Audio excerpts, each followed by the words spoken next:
Shalom, selamat pagi saudaraku yang dikasihi oleh Tuhan Yesus. Pagi ini kita bersama-sama merenungkan satu bagian firman Tuhan dengan judul waspada dan jaga hati agar jangan meninggalkan jalan Tuhan. Terambil dari kitab 1 Raja-Raja 11 ayat 4-5. Sebab pada waktu Salomo sudah tua, istri-istrinya itu mencondongkan hatinya kepada Allah-Allah lain, sehingga ia tidak dengan sepenuh hati berpaut kepada Tuhan Allahnya, seperti Daud ayahnya. Demikianlah Salomo mengikuti Asitoret, dewi orang Sidon, dan mengikuti Milkom, dewa kejijikan sembahan orang Amon.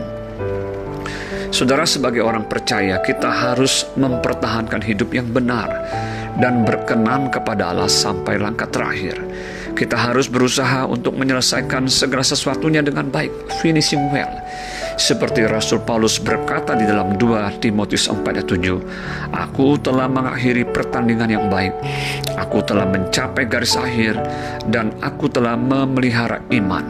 Oleh sebab itu kita harus waspada dan menjaga hati kita agar tidak dicemarkan oleh dunia dan apa yang ada di dalamnya. Seperti dikatakan di dalam 2 Korintus 7 ayat 1 yang berbunyi demikian, "Saudara-saudaraku yang kekasih, karena kita sekarang memiliki janji-janji itu, marilah kita menyucikan diri kita dari semua pencemaran jasmani dan rohani, dan dengan demikian menyempurnakan kekudusan kita dalam takut akan Allah." Pada pembacaan Alkitab kita hari ini, dalam 1 Raja-Raja 10 dan 11, kita melihat diceritakan tentang kehidupan Salomo yang penuh dengan hikmat, di mana hidupnya sangat diberkati dengan memiliki kemakmuran serta kejayaan dalam pemerintahannya. Sayangnya, di pasal 11 kita membaca, di masa tuanya Raja Salomo berubah setia. Salomo tidak menjaga hati dan imannya. Dia mencintai banyak perempuan asing yang pada akhirnya mencondongkan hatinya kepada Allah-Allah lain. Dia tidak sungguh-sungguh lagi berpaut kepada Tuhan Allahnya seperti Daud ayahnya.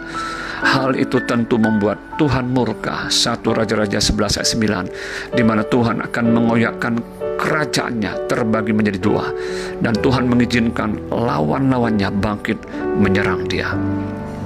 Saudara, melalui kisah hidup Salomo ini, kita belajar beberapa hal penting untuk direnungkan, yaitu yang pertama, hikmat, kejayaan, kekayaan, dan kemuliaan bukanlah ukuran keberhasilan di dalam hidup seseorang bila ia tidak hidup benar dan setia kepada Tuhan sampai langkah terakhir.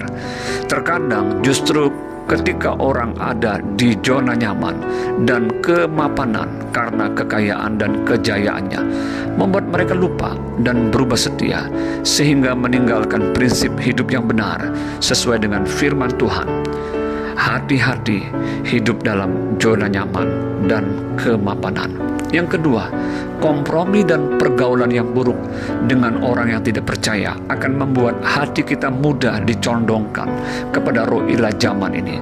Salomo tidak mendengar baik-baik peringatan firman Tuhan 1 Raja-Raja 11 ayat 2, supaya ia tidak bergaul dengan bangsa-bangsa yang tidak percaya kepada Tuhan.